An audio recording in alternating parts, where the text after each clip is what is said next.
Медведи иногда нуждаются в человеческом внимании. Так случилось в Борисовском районе.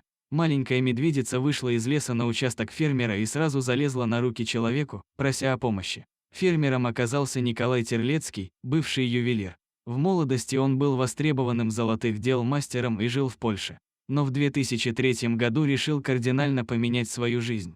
Для этого он купил дом на берегу озера, к которому в детстве ездил на велосипеде ловить карасик. Конечно, спустя 2 десятилетия на месте водоема оказалось мусорное болото, хотя по документам числилась дамба и озерцо. Терлецкий почистил территорию, выкопал котлован площадью 20 га и стал жить на окраине поселка.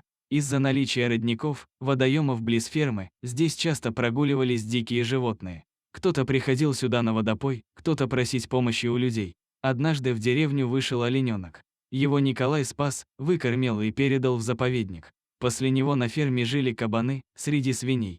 А из собственных питомцев по ферме гуляют бык и птицы разного калибра. Однажды случилось невероятное. Из леса вышел медвежонок, которого обнаружил помощник фермера. Медведь не стал сопротивляться человеку, поэтому мужчина занес его в дом прямо на руках. Малыш был худым, обессиленным и выглядел на 2 месяца от роду. Но после осмотра ветеринаром оказалось, что ему 3 месяца и все это время медвежонок голодал. Врач определил, что это девочка, ее назвали Василисой. Но чтобы не заморачиваться с именем, все стали звать ее просто Васька. Медведица очень быстро освоилась на ферме, почувствовала себя королевишной и стала гонять живность, особенно местных котов. Николай, понимая, что нельзя содержать дома животное, занесенное в Красную книгу Беларуси, стал звонить в разные инстанции с просьбой решить судьбу подкидыша. Была собрана комиссия из 15 человек, которые постановили, что Ваську нужно вернуть в лес или усыпить. Но и та, и другая перспектива были губительны для зверька.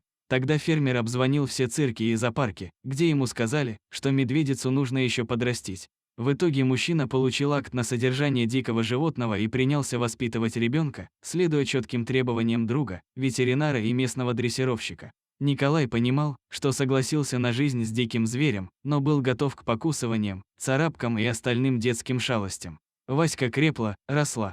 Сейчас она любит кушать, массаж животика, прогулки вдоль пруда. Остались у нее животные инстинкты, поэтому иногда по округе раздается медвежий рык.